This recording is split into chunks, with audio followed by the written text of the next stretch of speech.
The American Academy of Pediatrics and the United States Preventative Task Force recommends that primary care clinicians apply fluoride varnish to the teeth of all infants and children.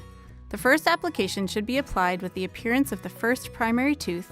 Through age 5, all children should receive a professional fluoride treatment at least every 6 months in the primary care medical home. Higher risk children should receive fluoride varnish application every 3 months. When part of a well-child visit, the whole process can take less than a minute to apply fluoride varnish.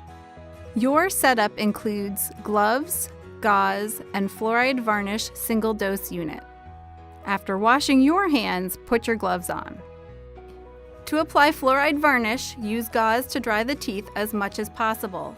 Varnish does not adhere well if teeth are wet. Apply a thin layer to all tooth surfaces with a brush. Apply varnish to dried teeth. Saliva contamination after application is fine as varnish sets in contact with saliva. Apply a thin layer of fluoride varnish to all surfaces of the teeth, both the front and back of each tooth. Be sure to paint the chewing surfaces of molars.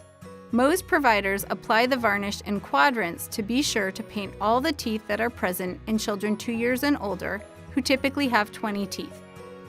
Start with the upper back teeth, then move down to the lower left, then lower right, then upper back, and finally the front upper and front lower teeth.